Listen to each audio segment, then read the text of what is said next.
I kept pausing the recording because I'm using copywritten material. So it says right here,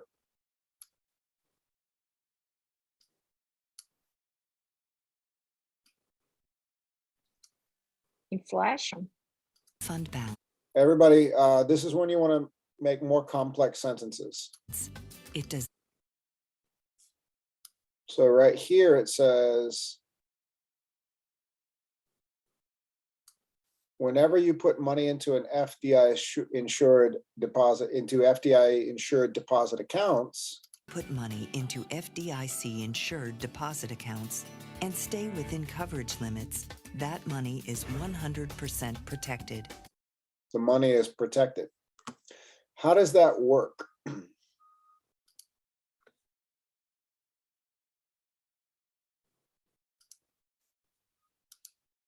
Based on what I just showed you, how does it work? Teacher, is that an insurance that all the banks has to pay or to buy? Everybody take a look at my background. I'm nodding my head yes to Rose's question.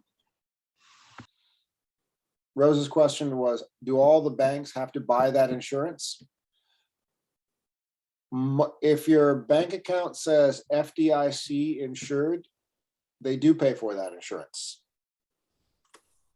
That is correct. Why would this country have a program like this, the FDIC? Because what happened in the past? Yes, exactly. The Great Depression. Exactly. So exactly. So how it works is this: banks themselves. Well, here, one tricky question: is it coming from taxpayers' money? Do we pay for this program? No. No, we do not. No, we do not.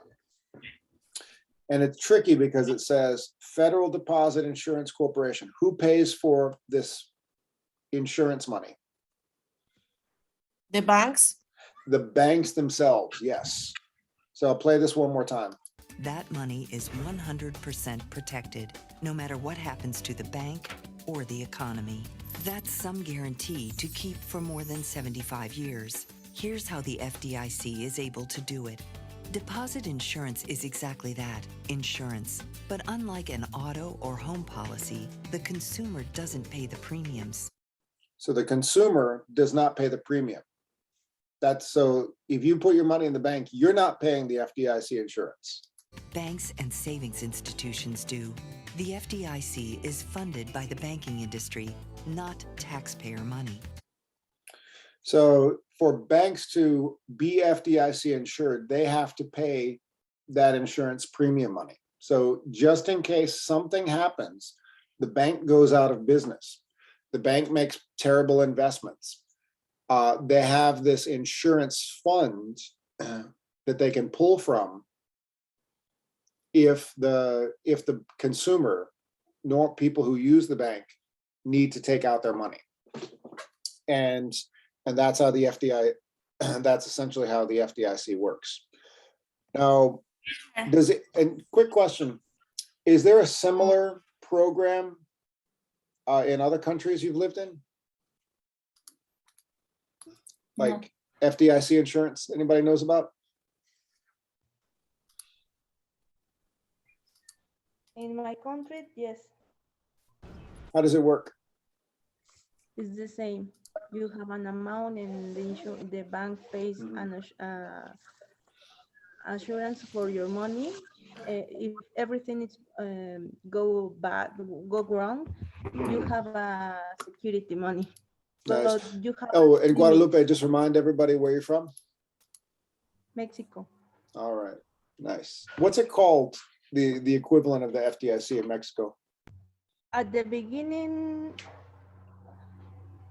sorry, what is The name? Like here, it's called FDIC, but what in Mexico? What do they call that? First of all, it was Fobapro, and now it changed the name, but I don't remember it. Interesting.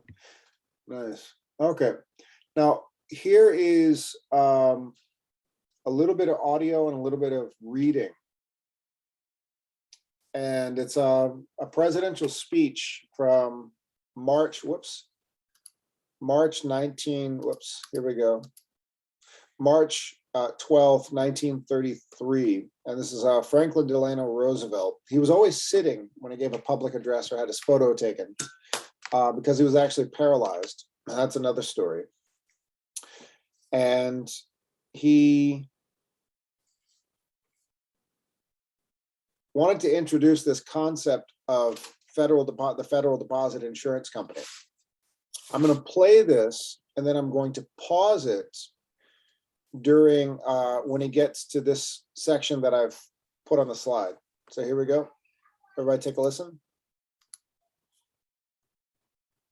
Actually, wait a minute. Let me move my, there it is. I'm moving the audio up here. There we go. Okay, so I'm going to play this, and then I'm going to pause it when it gets to the words that I've put on the screen. Ladies and gentlemen, the President of the United States. Oh, come on.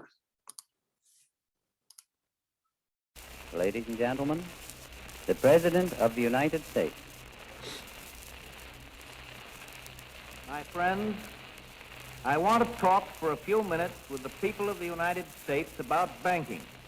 To talk with the comparatively few who understand the mechanics of banking, but more particularly with the overwhelming majority of you who use banks for the making of deposits and the drawing of checks. I want to tell you what has been done in the last few days and why it was done and what the next steps are going to be.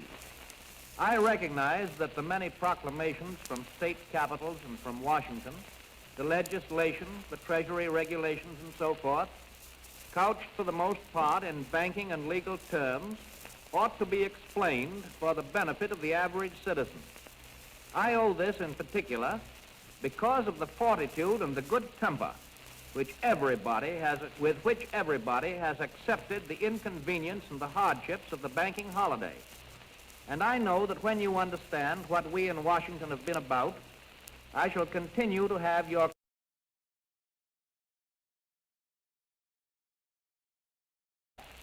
that when you deposit money in a bank, are going to be. I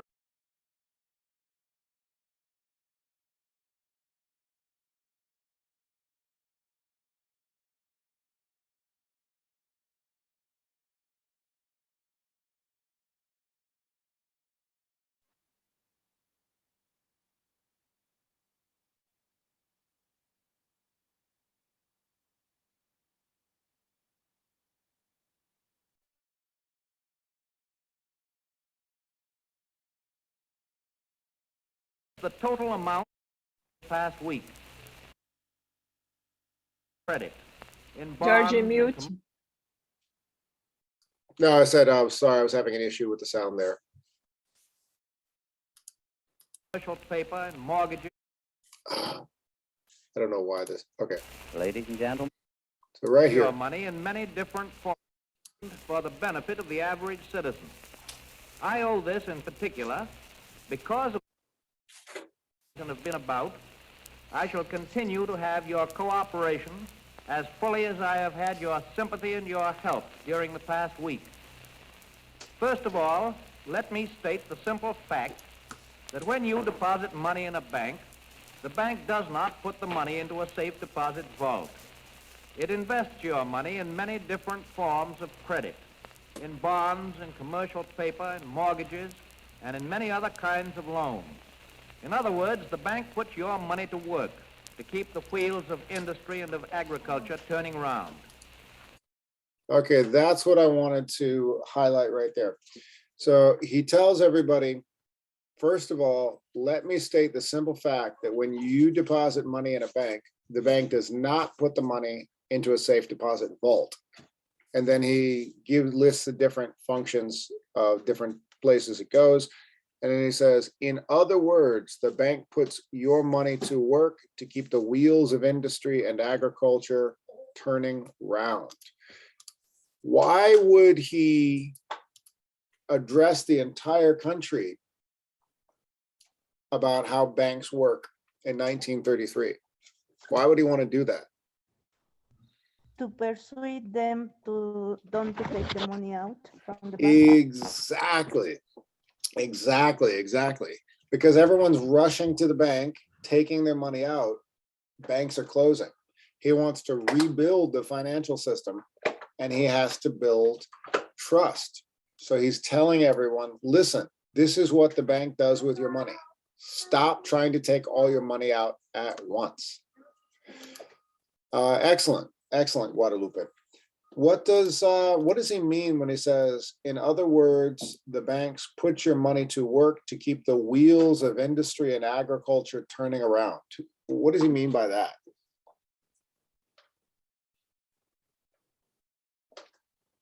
Anybody want to take that question? Support the econ. Sorry. It's okay. Was that Marvat, then Fernando? Yes. So I can start. Oh yeah, yes, please. The bank support the industry and agriculture and invest in this field and get more interest. There you go. Essentially, when the banking industry stops, there's a chain reaction, a ripple effect. What else stops? When banks stop working, what else stops working? The industry stops and the agriculture and all the life. Exactly. Businesses can't get money out of the bank, can't use banks to leverage funds to make businesses happen. Everything will stop. So when people stop trusting banks all at the same time, everything else stops. And essentially, does everybody notice something between the date of this speech and my background right here?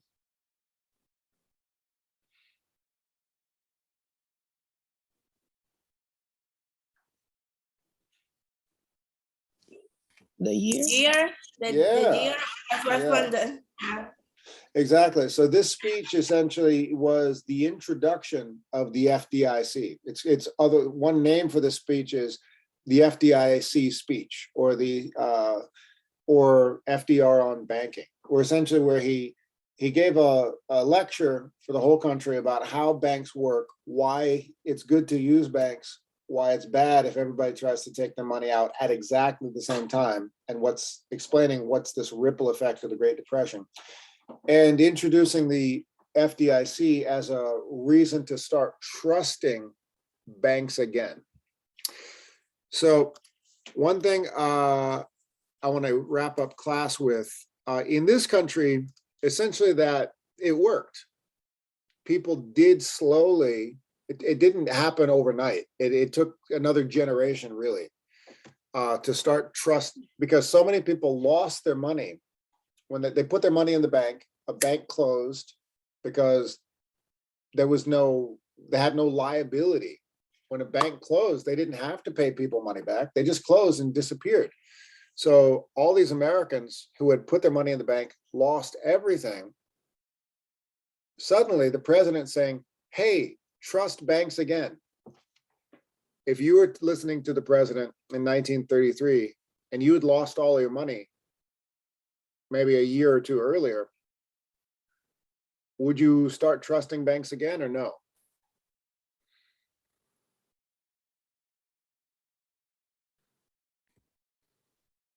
Oh, yes, teacher. Okay. The question I'm gonna put here for the last breakout room: what does it take to rebuild trust when governments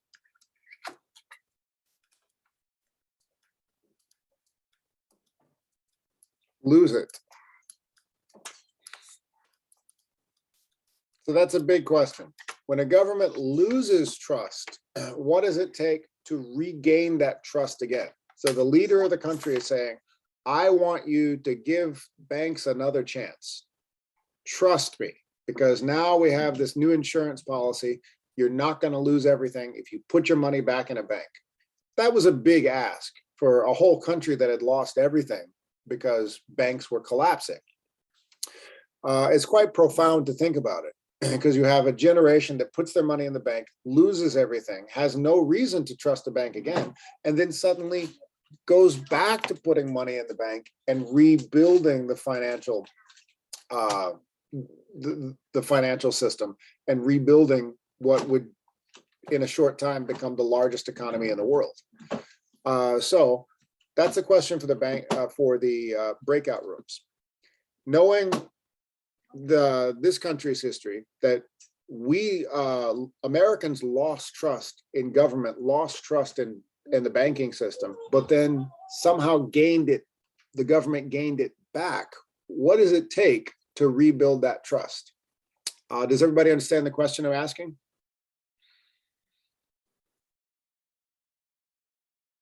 I need Yes, a, teacher. okay, I need an indication.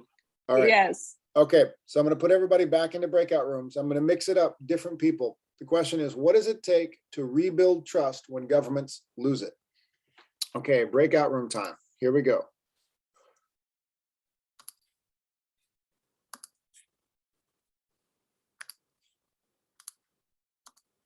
I'm going to make 4 breakout rooms. You'll have a mix of different people to talk to. Here we go. Okay, go.